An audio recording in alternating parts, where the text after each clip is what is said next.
Hello and welcome to another Kemetic Byte. I'm your host Sharon, and my guest host today, co-host is... Hey guys, back Aaron. again. Yes. Don't blame me. Well, I planned this video sometime before the shutdown because of the COVID-19 pandemic. But some of the things that we have to talk about are still going to be relevant afterwards because I realize that a lot of my viewers are in a similar position to us, having either a disability themselves or taking care of a family member who has a disability.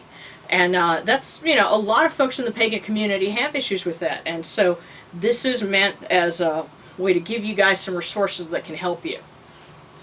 Now, note, this information is going to be specific to the United States. I know I have viewers in countries all over the world. Hopefully this can at least give you some ideas for some parallel services that you might be able to look up in your country. And, I realize not all of them are going to have the same services, but, hopefully it'll be a springboard. Quick disclaimer, all information in this video is based on what the U.S. government was capable of before things went to hell in a handbasket. Thank you very much. Yeah.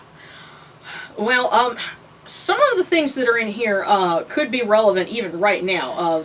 The first resource that I was going to suggest being if you need help with pretty much anything that is an issue related to disability or public services, you need to look up the Center for Independent Living that is closest to you, or CIL, C-I-L, and we'll put this up on the screen.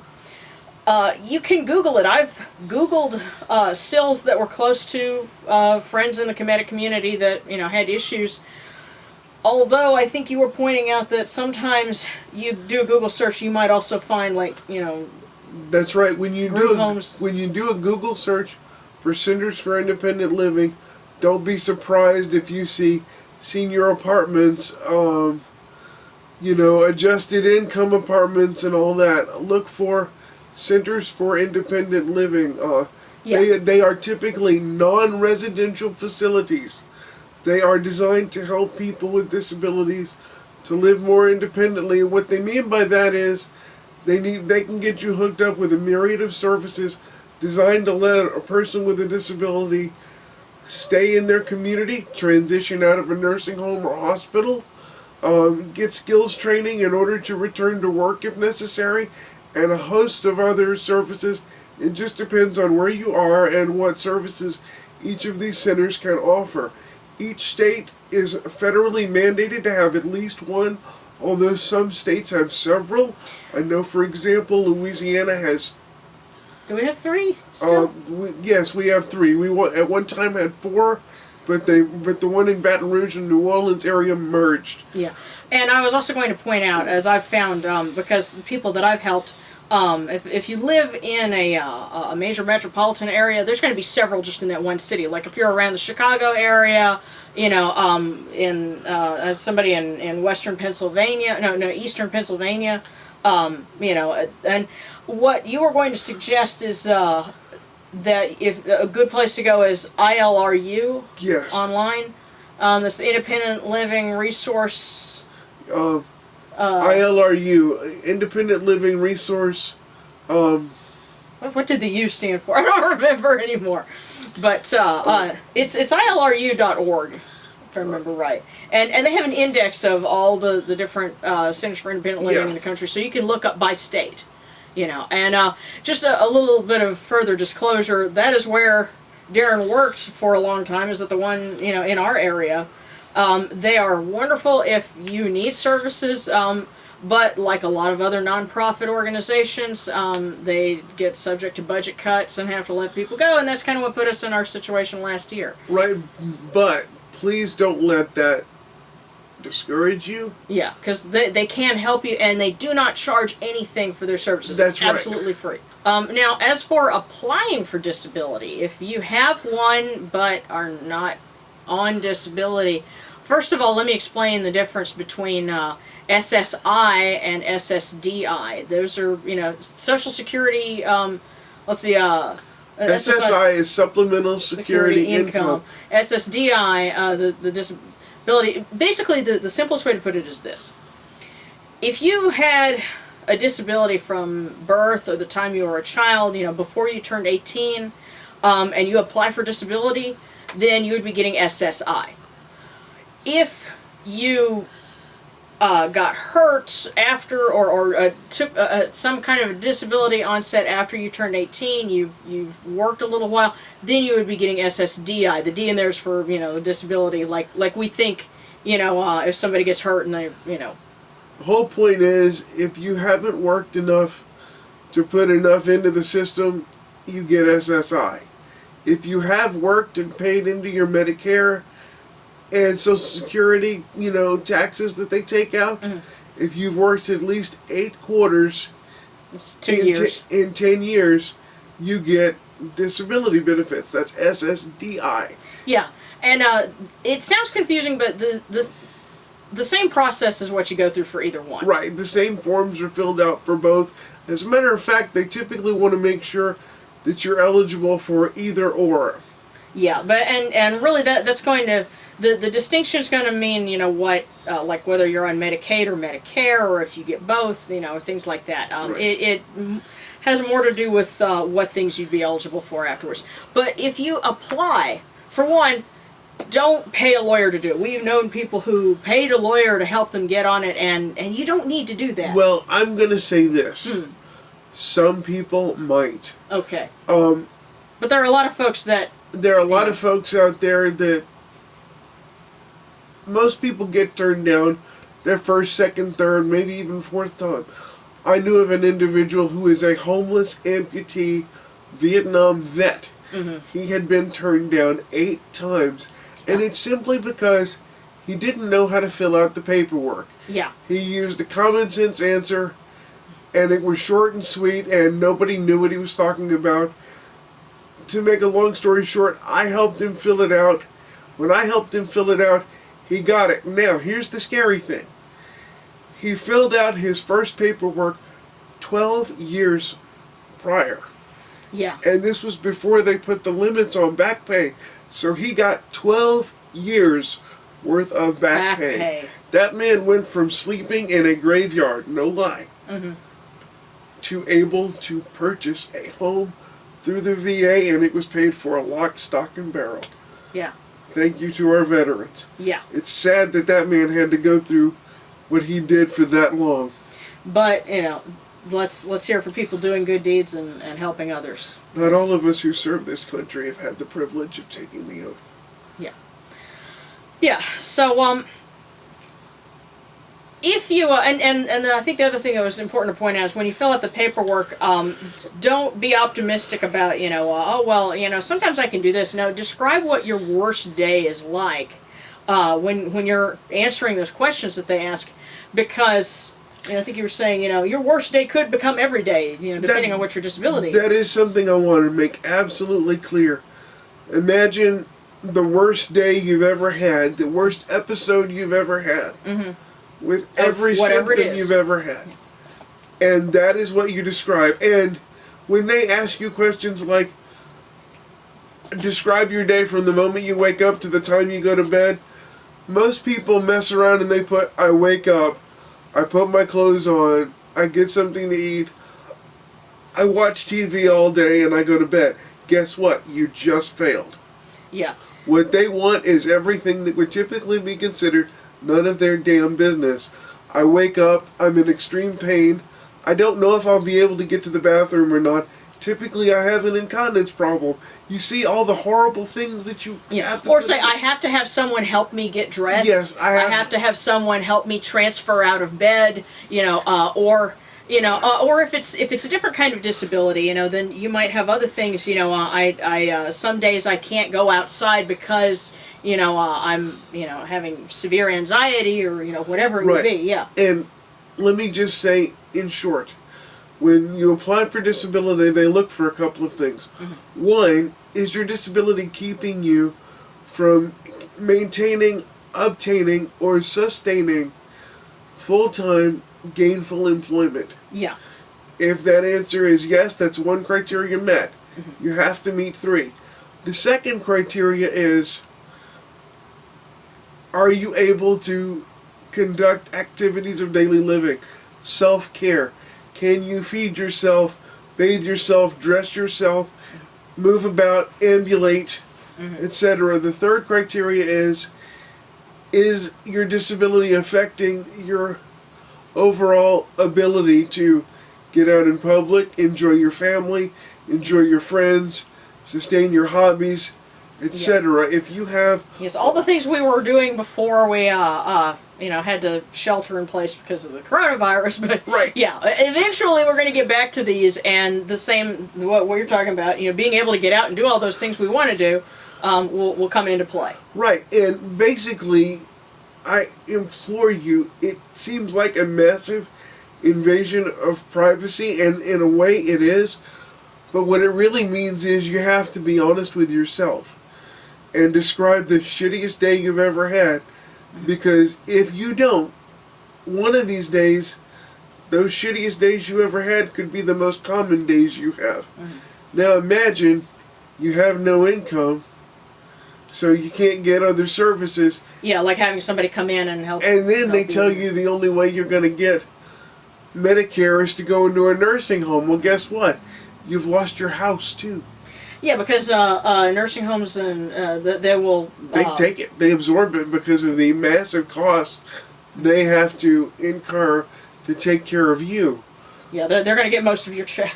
No, they're going to get all but $20 of your check. Yeah. Every single month. And if you own property that hasn't been put into a trust 3 years prior to going into a nursing home, you forfeit that property. Yeah. And the personal items inside. Yeah. You have jack and shit. Yeah, so... So I implore you, if you need help filling out a disability form, find somebody who really understands it. And go to your Center for Independent Living. Go to your Center for Independent Living. And if you're really stuck... message ask me. Yeah. I'll help. Get in touch with me, and I can get you in touch with him. And I want to do it for the people that really, really need it. And yes, I know posers, I know fakers, and I send them home with their ass on fire. But if you need some help, talk to me. Yeah. Now, as for the other thing that's on here, because talking about work, because one of the criteria is, it keeps you from work. Once you get on disability, you can go back to work, and there's a program for you to do it, but there's a cap, the substantial gainful activity, and you have to stay comfortably under that cap, and that's kind of what we're dealing with right now. Now, let me say this. That system is called Ticket to Work. It is very viable. It is very worth it. However, it is extraordinarily complicated. You're going to need somebody to help you. And I can tell you, I am an expert at it. I know how to screw it up because I've done it. And I know how to do it right because I've done that too. It is worth it. And I realize for some of us, I'm at that bridge right now. There comes a point where you might have to say, I want to work. I'm mentally capable of it. I like to work. I like what it gives me. I like all those things that come with it. But, physically, can I keep doing this? And, is it more economically feasible for me to get Medicare because my medications or therapy or whatever else is so costly that normal insurance or the marketplace is not as helpful. That doesn't mean we've given up. That just means that sometimes we have to fade back, gather our resources, and see what's next. And I want to say something right now. Please don't think it's an entitlement program. An entitlement, by dictionary standards, means you're entitled to it because you have earned it. If you are on SSDI, you've earned it. You paid into the system. That money is yours. It belongs to you. It needs to come home and roost. And if you never got on disability, you'd get it at 63 anyway, because it's called retirement. Yeah. It's called SSRI instead of SSDI. And if you're on SSDI before the age of 62 or 63, you'll notice it suddenly changes to SSRI. They call it retirement because of the age bracket you're in. Yeah. Don't give up. Don't despair. Yes, it's a pain in the ass. Yes, it's a bureaucracy. And if you think it was slow then, wait. Yeah. This is going to redefine slow. Yeah, didn't you say that there's like certain programs that they're like cutting staff down to like, you know, 1 or 2 people nationwide or something like that because of the outbreak? I do know this, for the local Social Security office in this area, if you can't get to them by phone, you can't get to them at all because they will let no one in who isn't staff. Yeah. Now, they're only letting a certain number of staff in because they are observing the minimum 6 feet apart. Yeah. Everywhere. Yeah. Ladies and gentlemen, for those of you who think this is not serious, you are kidding yourself. Yeah. Anyway, I'm also trying to put this together with the thought that somebody could watch this 6 months from now, and you know the coronavirus outbreak is a done thing, and you know, or even 10 years from now, you know, because I've got some videos up that are 10 years old by now. So you know, those issues may not be a thing anymore, but the programs will still be there. Who knows? Maybe there will be some other things in the meantime, you know, to come up that we can always hope. But you know, Ticket to Work. If you can't talk to somebody in a Center for Independent Living, another good place to go is find out what your state's vocational rehabilitation office is. And the wording might be a little different, you know, for some states, but like in Louisiana, it's Vocational Rehabilitation Services, yeah, or LRS, Louisiana Rehabilitation Services. Yeah, each state's going to have a little bit different structuring and different name, but the office is there to help people with disabilities when it comes to workplace accommodations and things like that. Right. And they also pay for school. They paid for my first degree, you know, and they paid for pieces of mine. Yeah. Well, I mean, they didn't pay for all of mine either, but you know, Yeah. it's one of those things. But it's there to help, and you know what? Yeah. So if you want to go back to school, you know, they can help you with that too. If you want to go back to school with the express purpose of going back to work afterwards, they can certainly help that. I know that every state is different, but in the state of Louisiana, they will even pay for PhDs. So, if you think you can do it, go for it. However, I must warn you, student loans are a reality. Yeah, they're not going to pay for everything. Well, but the thing is, rehabilitation, they can do other things besides that, though, like help you, like if you get a job and you get on Ticket to Work, they can be the ones that help you manage that and make sure that you report your earnings and that you know, that they adjust, you know, things if needed with your SSI, but they report it and work with SSI to make sure you keep, like, you know, your medical benefits and things like that, so. To a point.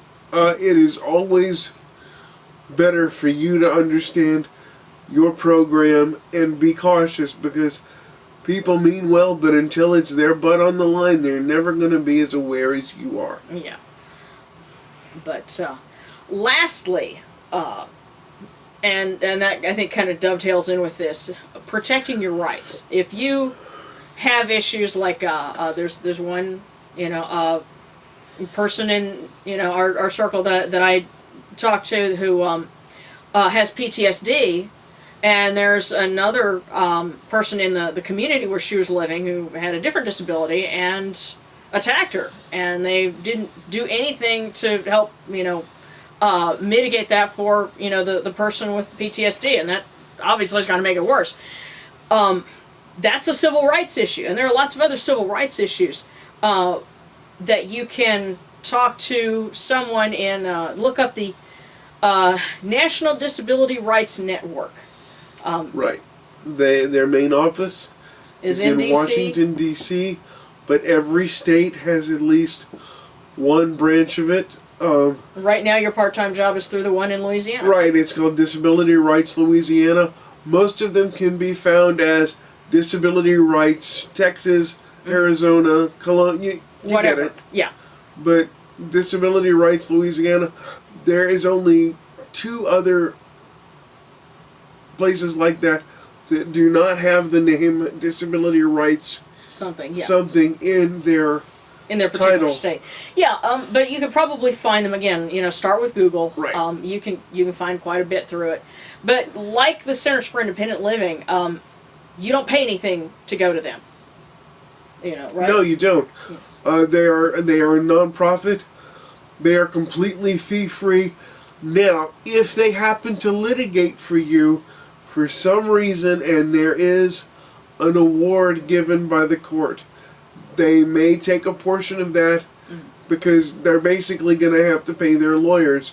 And they also tend to leave you a nice chunk too. Yeah. Because I have seen the organization that I work with go, okay, he got a settlement, we need to ask if we can take this. And they ask the client, not the judge, they ask the client, we need to recover some expenses so we can keep paying our lawyers. And keep in mind, these lawyers that work for these organizations, they're not making top dollar, they're not making what they're worth for certain.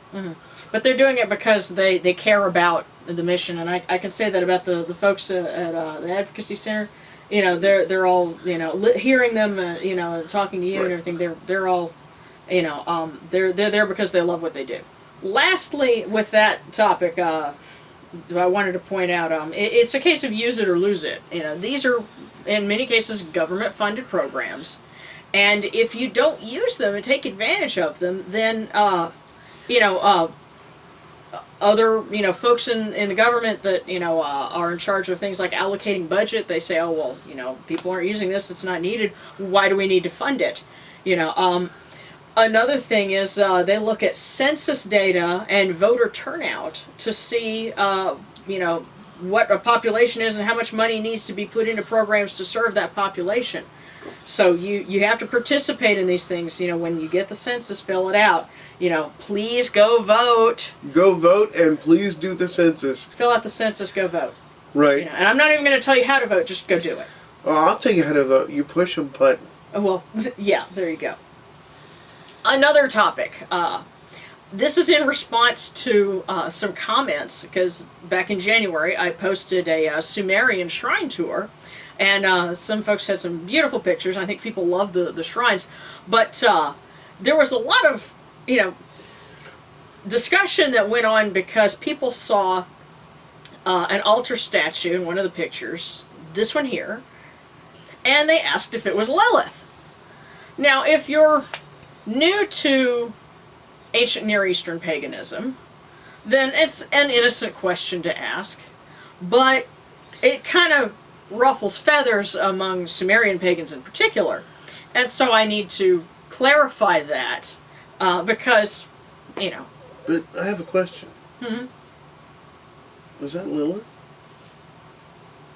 Now, that altar statue is a copy of a very famous work of art, this one, which is called the Burney Relief.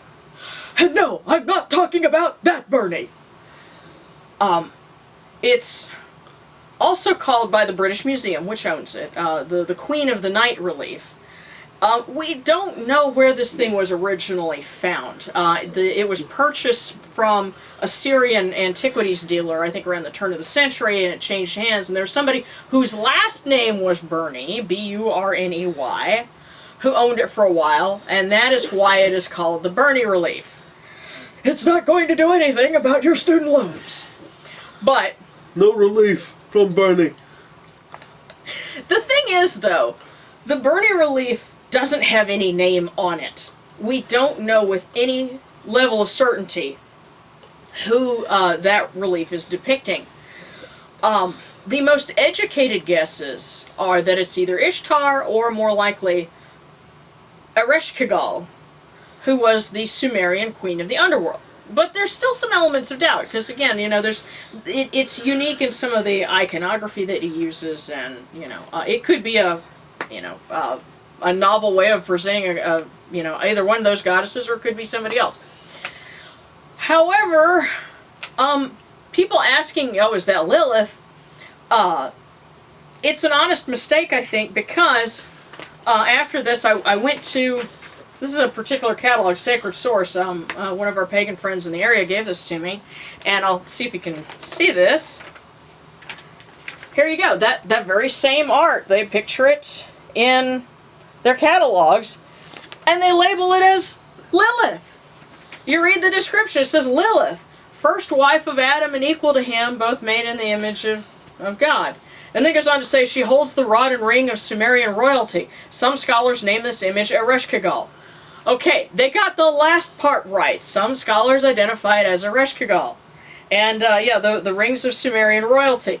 Yes, that is correct. However, the first part has nothing to do with Sumerian myths. But then again, these catalogs make a lot of honest mistakes like that. There's Egyptian stuff in here that they don't quite have labeled right, and I get them from Azure Green and other places, and they don't have the time to go and fact check all of their stuff. They're just selling the statues and the other goods. So does any of the confusion regarding this relief have anything to do with where it was initially found? Well, that's the thing. We don't know. We think it's somewhere in Iraq that they got it from, but it just turns up on the antiquities market. This guy from Syria was selling it, and somebody bought it, and there actually was some debate at one time as to whether or not it was a forgery. But they've studied it more and more, and are leaning towards, no, this is legitimate, and they think it might come from, I think, something called the Asen Larsa period, if I'm saying that right. I'm not nearly as familiar with the, Sumerian chronology as I am Egyptian, obviously. But that happens a lot. Things turn up. There are papyri and other artifacts from Egypt that we don't know exactly where they came from. They were bought by an antiquities, or from an antiquities dealer, and at one point in time that could have been somebody who had family members who were going and robbing tombs, quite literally.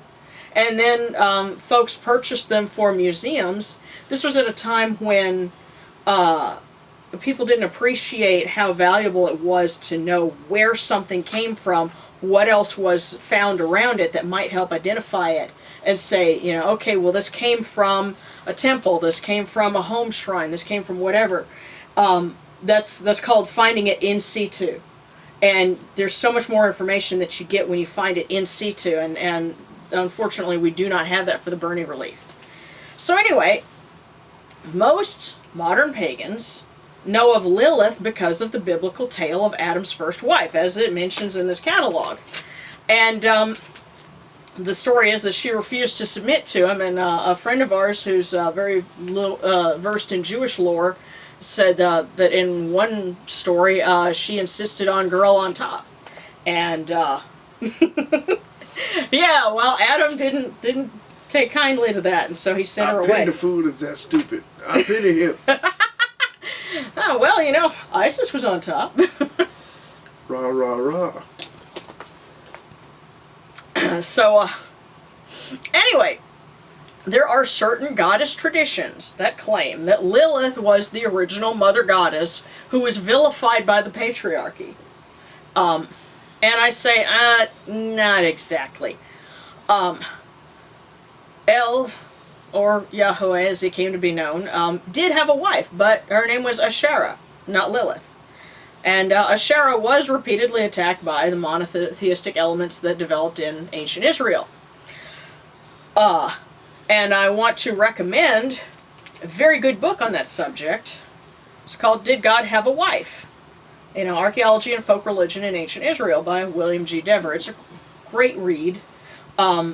Even if you're a Christian, because he, started out, he's a biblical archaeologist, but he takes the radical notion that we should accept, the findings in the dirt first, and if they don't match what's in the Bible, then maybe we need to reconsider, what the stuff in the Bible means, where does it actually meet, and what things are, legit, and what things, might have been added later. It's a very radical, idea, but some scholars actually follow it. Now, in Sumerian tradition, the Lilith were night demons who snatched children, among other things. And that word, Lilith, and the concept passed down from Sumerian into Babylonian belief, right down into the early Hebrew tradition. And the word Lilith, or Lilith, comes from it. And during the Persian exile period, we have records of spells meant to protect women and infants from the Lilith. And there's a couple of them that are described in here, in fact. So that's where I knew that from. There's a folk etymology that the word lullaby comes from the Hebrew Lilith abai, meaning Lilith be gone. But that's not necessarily true. There's also Old English words that it, can be cognate with. But it's really easy to see how an archetype of female demons who snatch children, which incidentally is something that's common to many cultures, lent its name and its aspects to the archetypal bad woman, who embodied everything that the biblical authors hated in women. Oh, she wants to be equal, she wants to be on top. We can't have that. So this really had nothing to do with the clash of monotheism and polytheism, and the idea that the patriarchy was trying to sublimate, goddess figures. That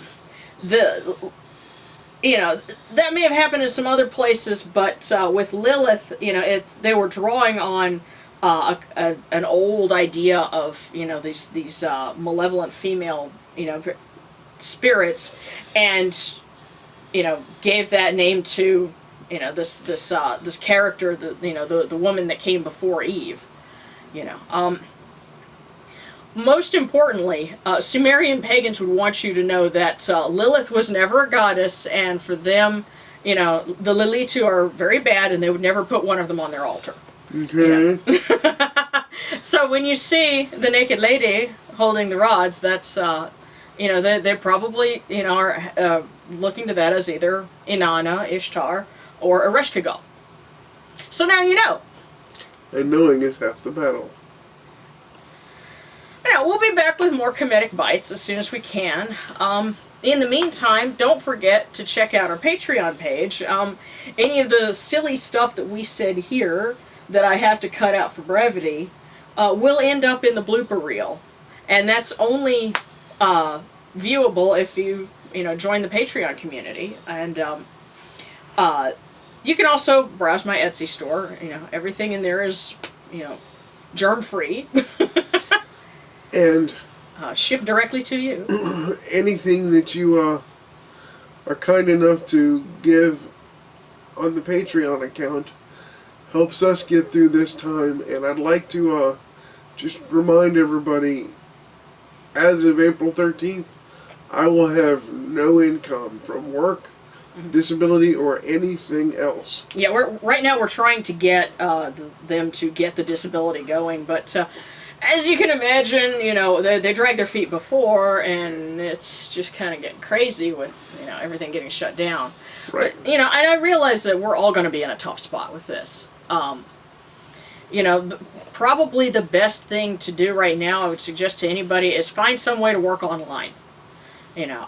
Because that's, the only thing that's not being shut down. And just, hang in there. We'll keep making more videos, more fun and informative things to, get us through this. But anyway, this has been kind of a long bite, but I wanted to not only answer some comments, but also give you guys some information that would be legitimately useful to you in, daily life. So, enjoy. As always, if you've got questions, and other things, put them in the comments. Look for us on Patreon, and, also, if we get to do some, live broadcasts, give me some feedback on, do you want it to be something, that we do here on YouTube, or, do we need to, explore some other apps? I just watched a Buddhist service that was being done on an app called Zoom. You know, I've tried things like Twitch, and they didn't quite work. The gaming stuff, you know, I had problems getting the camera to, you know, pick up. But, you know, feedback is always welcome. So, until the next time, this is Sharon. And Darren. Wishing you Synapti. Do you have a question about Egyptian paganism? Share it in the comments section, and it could be the topic of the next Kemetic Byte. Don't forget to subscribe, and check the video description for more ways to support the Kemetic Independent channel.